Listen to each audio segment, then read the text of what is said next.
तो हेलो बच्चों, कैसे आप सब। मेरा नाम है शिवम, आप देख रहे हैं coach BSc node YouTube channel. तो दोस्तों, जैसा कि आप सबको पता है, हमारे इस चैनल पर बीएससी से रिलेटेड वीडियोस डाले जाते हैं।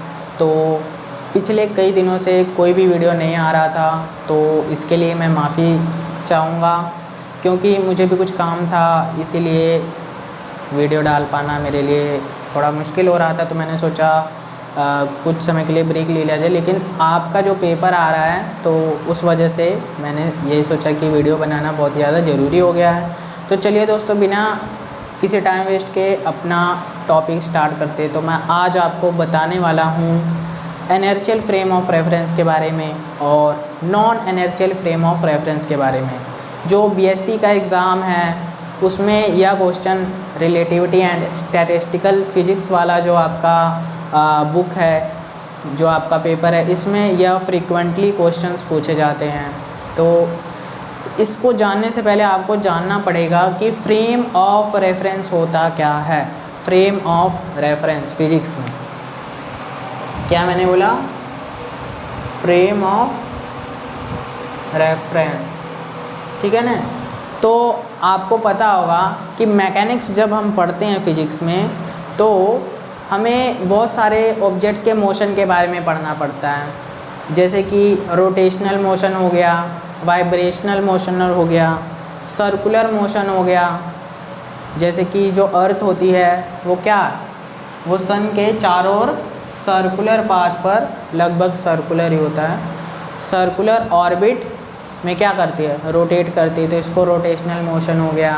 आप स्कूल बस में बैठकर, मान ली सीधी सड़क पर आपकी जो बस जा रही है, तो उस बस के मोशन को आप कौन सा मोशन कहेंगे, the motion in straight line, translation motion कहेंगे, ठीक है। तो ऐसे डिफरेंट टाइप के मोशंस आप को डील करना पड़ता है, आप अपने डेली लाइफ में भी देखते हैं। और एक होता है सिंपल हार्मोनिक मोशन होता है। सिंपल हार्मोनिक मोशन जो घड़ी का पेंडुलम होता है, left right left right left right. तो इस प्रकार के मोशन को हम सिंपल हार्मोनिक मोशन कहते हैं। और रोटेशनल मोशन तो आप समझ ही रहे हैं, हमारी अर्थ खुद रोटेशनल मोशन भी करती है, क्योंकि यह अपने एक्सिस पर क्या करती है, रोटेट करती है, जिसकी वजह से दिन और रात होते हैं। तो मैकेनिक्स जब आप पढ़ते हैं ना फिजिक्स में, तो इन्हीं सब चीज़ों के बारे में आपको डील करना होता है, ठीक है ना। लेकिन किसी ऑब्जेक्ट के मोशन के बारे में आपको बताना है तो किसी के रेफरेंस में बताना पड़ेगा। कहने का ये मतलब है, अगर कोई भी चीज़ मूव कर रही है तो एट द सेम टाइम हो सकता है वो चीज़ किसी दूसरे के लिए मूव ना करे। अब देखिए इस पॉइंट का मतलब क्या है। इस पॉइंट का यही मतलब है कि कोई चीज़ अगर मूव कर रही है, अपना जो डिस्प्लेसमेंट है, ठीक है ना, वो चेंज कर रही है विथ रिस्पेक्ट टू टाइम, तो हो सकता है किसी दूसरे ऑब्जर्वर के लिए वो जो मोशन कर रही है ऑब्जेक्ट, वो मोशन ना करे। अब आप सोचेंगे कैसे पॉसिबल है, वो तो मोशन कर रही है, लेकिन कोई दूसरा व्यक्ति यह भी कह सकता है कि ये मोशन कहाँ कर रही है, ये तो मोशन कर ही नहीं रही है। एक एग्ज़ाम्पल से इस बात को हम समझते हैं कि मान लीजिए एक ट्रेन है, ठीक है ना। ट्रेन के अंदर कोई पर्सन बैठा है जिसका नाम है ए, और ये ट्रेन जो है ये किसी टाइम ये प्लेटफॉर्म से जस्ट गुजर रही है, और प्लेटफॉर्म पर एक व्यक्ति खड़ा है, कोई पर्सन है, उसका नाम है बी, ठीक है ना। तो ध्यान से देखिएगा, जो व्यक्ति ट्रेन में बैठा हुआ, यानी ए की बात कर रहा हूँ, ट्रेन में बैठा है, तो अब देखिए ट्रेन के मोशन पर यहाँ पर हमको फोकस करना है।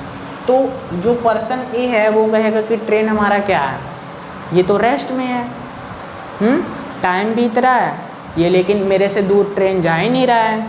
लेकिन एट द सेम टाइम में जो पर्सन बी है वो क्या कहेगा, वो कहेगा ट्रेन तो मूव कर रही है, अभी यहाँ पर है, 5 मिनट बाद मेरे से बहुत दूर चली जाएगी। तो देख रहे हैं, तो ट्रेन के बारे में आप क्या कहना चाहेंगे, ट्रेन के मोशन के बारे में, ट्रेन के मोशन के बारे में आप क्या कहना चाहेंगे। ट्रेन जो है मोशन कर भी रही है और नहीं भी कर रही है, दोनों बातें हो रही हैं एट द सेम टाइम वो भी। ए कह रहा है कि मोशन नहीं कर रही है, लेकिन बी कह रहा है कि ट्रेन तो भैया मोशन कर रही है। इसीलिए जब हम किसी भी ऑब्जेक्ट के मोशन की बात करते हैं ना, तो हम एट द सेम टाइम ये भी बता देते कि इसके रेस्पेक्ट में, इसके लिए यह मूव कर रही है, इसके लिए यह नहीं मूव कर रही है। सही में असल में ये है क्या कि जो ए है वो भी सही कह रहा है, बी भी कह रहा है कि ट्रेन मोशन कर रही है, ये भी दोनों की बातें सही है, ठीक है ना। बात ये कि ए जो है अपने रेफरेंस में कह रहा है, अपने अनुसार कह रहा है, और जो बी है वो अपने अनुसार बता रहा है कि जैसा उसको दिख रहा है उस हिसाब से बता रहा है कि ट्रेन मोशन कर रही है कि दोनों सही हैं। तो सही क्वेश्चन ये होना चाहिए आपका कि मोशन हो रहा है लेकिन किसके रेस्पेक्ट में हो रहा है, किसके अकॉर्डिंग मोशन हो रहा है।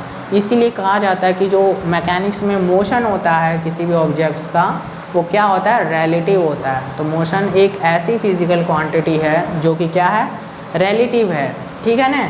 तो देखिए मैकेनिक्स में मैंने बताया डिफरेंट टाइप्स के आपको मोशन होते हैं, और इन मोशन को डिस्क्राइब किया जाता है किसी एक रेफरेंस ऑब्जर्वर, ठीक है ना, एक रेफरेंस ऑब्जर्वर के रिस्पेक्ट में, या फिर किसी एक रेफरेंस ऑब्जेक्ट या फिर किसी रेफरेंस बॉडी के रिस्पेक्ट में बताया जाता है, ठीक है ना।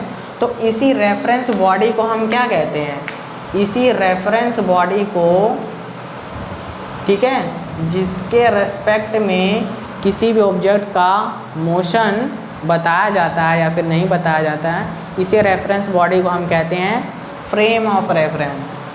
क्या कहते हैं, फ्रेम ऑफ रेफरेंस, ये कहा जाता है, ठीक है ना। तो देखो जो मोशन होता है रिलेटिव होता है, ठीक है ना, लेकिन मोशन हो रहा है कि नहीं हो रहा है ये किसी रेफरेंस बॉडी के अकॉर्डिंग बताया जाएगा, और वो रेफरेंस बॉडी को हम क्या कहेंगे, फ्रेम ऑफ रेफरेंस कहेंगे, ठीक है ना। अच्छा, तो देखिए ये जो रेफरेंस बॉडी है इसको हम खुद से सेलेक्ट कर सकते हैं, ठीक है ना, खुद से सेलेक्ट कर सकते हैं। जैसे ट्रेन का जो मैंने एग्जांपल लिया था, आप ए को रेफरेंस मान सकते हैं, ठीक है ना, जो कि कहाँ था, ट्रेन के अंदर था, और आप चाहें तो क्या कर सकते हैं, जो पर्सन भी है, ठीक है ना, उसको आप रेफरेंस फ्रेम मान सकते हैं। ये रेफरेंस बॉडी है या फिर रेफरेंस फ्रेम कहें, उसको आप क्या मान सकते हैं, रेफरेंस बॉडी या फिर रेफरेंस फ्रेम मान सकते हैं, और उसके रेफरेंस में आप ट्रेन के मोशन को डिस्क्राइब कर सकते हैं या फिर नहीं डिस्क्राइब कर सकते। तो सिंपल वर्ड में एक बार में मैं कहूँ तो क्या होता है, मोशन रिलेटिव होता है और मोशन को डिस्क्राइब किया जाता है किसी रेफरेंस फ्रेम के रेस्पेक्ट में, या फिर जिस रेफरेंस बॉडी के रेस्पेक्ट में किसी मोशन को डिस्क्राइब किया जाता है उसी रेफरेंस बॉडी को हम क्या कहते हैं, या फिर उसी रेफरेंस फ्रेम को हम क्या कहते हैं, फ्रेम ऑफ रेफरेंस कहते हैं। तो चलिए दोस्तों, अगला टॉपिक हमारा यही होगा कि frame inertial frame of reference क्या होता है और non inertial frame of reference क्या होता है, इसके बारे में मैं आपको नेक्स्ट वीडियो में बताऊंगा। अब तक के लिए थोड़ा वीडियो बन गया है, तो चलिए, अगर आपको वीडियो अच्छा लगा है तो वीडियो को लाइक कर दें और चैनल को सब्सक्राइब कर दें और अपने फ्रेंड्स के साथ शेयर भी कर दें। तो दोस्तों, इस चैनल पर बीएससी से रिलेटेड आपके जो टॉपिक्स हैं उन पर वीडियोस बनाए जाती हैं। तो अगर आप बीएससी कर रहे हैं तो ये चैनल आपके लिए बहुत ज़्यादा हेल्पफुल हो सकता है। तो चैनल को सब्सक्राइब कर दीजिए और बेल आइकन को प्रेस कर दीजिए। तो मिलते हैं नेक्स्ट वीडियो में।